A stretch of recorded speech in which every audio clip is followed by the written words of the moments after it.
Ada sebuah rumah di tengah kota Bandung.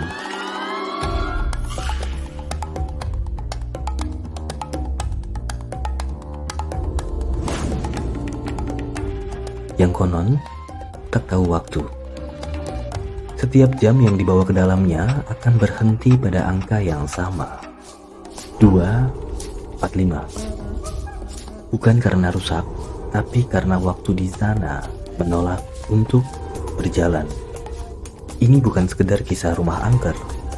Ini kisah tentang ruang yang menyimpan ingatan.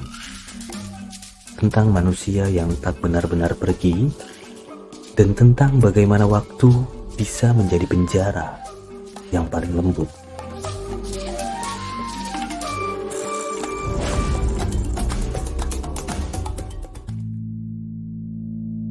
Rumah Bahu Reksa Bandung dibangun pada tahun 1901 oleh keluarga Belanda saat Hindia Belanda masih berkuasa.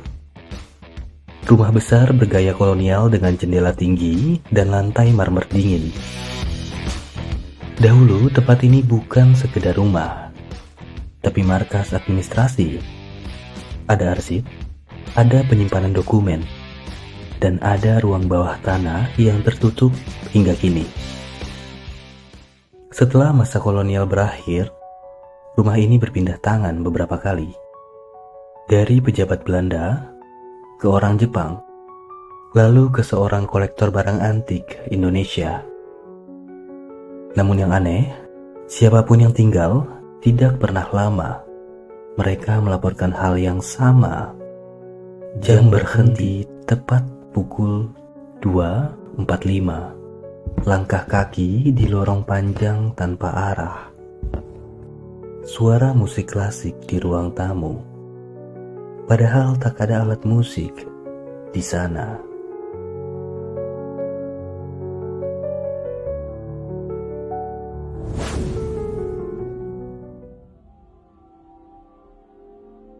Banyak yang mengira ini hanya legenda urban, tapi beberapa peneliti paranormal dan dokumenter lokal, termasuk tim dari ITB dan komunitas sejarah Bandung, pernah melakukan eksperimen.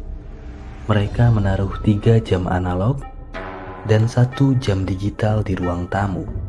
Hasilnya, jam analog berhenti di waktu yang sama, 2:45. Hanya jam digital yang terus berjalan.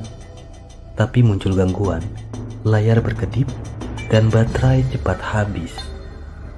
Salah satu penjaga malam pernah bercerita, setiap pukul 2:45, suhu ruangan turun drastis, dan aroma bunga melati menyeruak. Tak lama, terdengar langkah sepatu hak wanita di lantai atas. Menurut arsip lama, rumah ini pernah dihuni seorang wanita Belanda bernama Johanna van der Veen. Dia meninggal di usia 29 tahun setelah tunangannya tewas dalam perang di Eropa. Sejak itu, Johanna mengurung diri, menulis surat setiap hari pada kekasihnya yang takkan pernah kembali. Hingga suatu malam, ia ditemukan tak bernyawa di bawah jam besar rumah itu.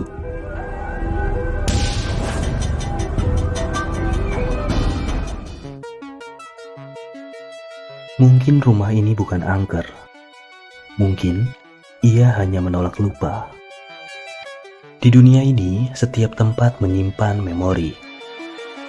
Dinding-dinding menyerap energi emosi manusia. Tangis, tawa, dan trauma. Dalam filsafat eksistensialisme, waktu bukan garis lurus. Ia adalah lingkaran. Tempat kenangan terus berputar tanpa ujung, dan mungkin di Bahu Reksa lingkaran itu pecah.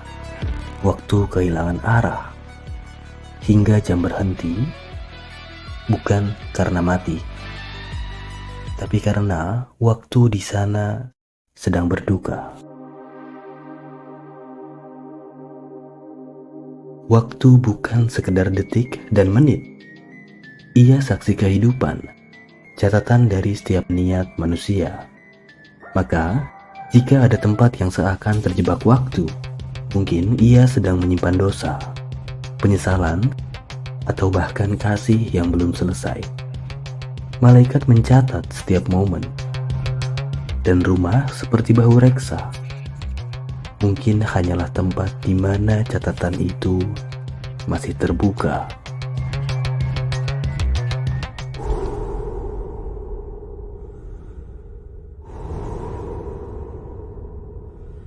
Apakah semua ini nyata? Atau hanya gema dari masa lalu yang kita ciptakan sendiri? Otak manusia punya kemampuan luar biasa, mengisi kekosongan dengan makna. Saat ruang sunyi, ia menciptakan suara. Saat gelap, ia menciptakan bayangan. Mungkin bahu reksa tak berhantu. Mungkin manusialah yang berhantu oleh kenangannya sendiri. Kita adalah rumah bagi waktu yang tak selesai. Rumah tua di bahu reksa mungkin hanyalah bangunan biasa, tapi ia mengingatkan kita akan satu hal yang lebih dalam, bahwa setiap tempat, tiap diri, menyimpan ruang yang belum selesai, dan waktu tidak menyembuhkan semuanya. Ia hanya membuat kita lupa bahwa kita sedang menunggu. Sampai jumpa di ruang waktu berikutnya. Didos Philos.